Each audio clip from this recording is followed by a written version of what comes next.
Juste, puisqu'on n'a pas pu en parler pendant l'interview audio, vous avez rencontré un saint.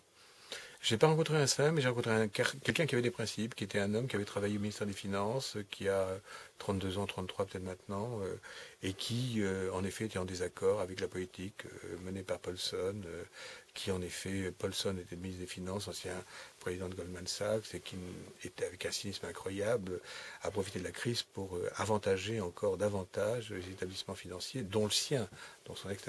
Et donc, il a décidé de démissionner, c'est vrai. Donc, Que se passerait-il si les citoyens décidaient de ne plus mettre leur argent dans les banques? Ah ben ce serait, alors attendez, ce serait un désastre. Non, il y a deux choses.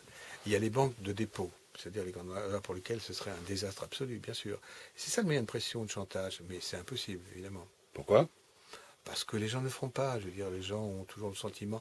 Le système, vous savez, le système est assez curieux. C'est-à-dire que vous confiez, et la crise a été un révélateur à cet égard, vous confiez vos économies, votre argent à des établissements dont, au fond, vous ne savez rien. Non. Et dont vous découvrez avec la crise qu'elles ont des agissements plus que douteux. Au lieu de les confier à des proches ou, je ne sais pas, ou à des gens en qui vous devriez théoriquement avoir plus confiance. C'est quand même curieux comme système, hein. Ça repose sur la confiance. Et aujourd'hui, pourquoi est-ce qu'on ne parle plus de la crise? Pourquoi tout le monde tient un discours plutôt optimiste sur la sortie de crise, etc. et tout? C'est parce qu'on veut restaurer la confiance. On veut restaurer la confiance partout. Parce qu'on sait très bien que le système ne redémarrera pas tant qu'en effet il n'y aura pas deux choses. La restauration de la confiance qui repose sur vraiment une donnée fondamentale, l'oubli. Or, aujourd'hui, personne n'a encore oublié évidemment ce qui s'est passé. Et puis ça continue.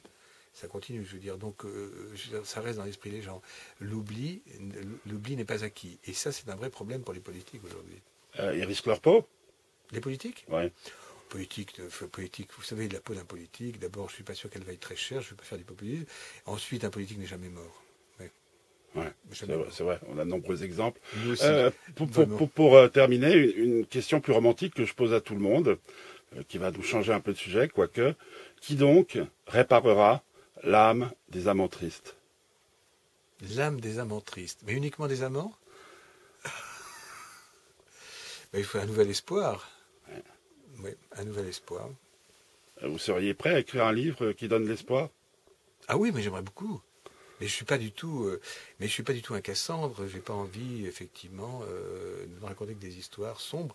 Je raconte le monde tel que je crois qu'il est. Je veux dire, c'est des faits. Voilà. Donc simplement, derrière la vérité officielle, il y a toujours une réalité cachée. C'est ça qui m'intéresse. Or, cette réalité cachée, elle est très souvent inavouable. C'est ça le problème. Mais j'aimerais bien écrire des livres optimistes. Oui, évidemment. Qu'est-ce qui vous tient debout? Mais écoutez, certains jours, je me le demande. Franchement. Non, c'est vrai, sérieusement.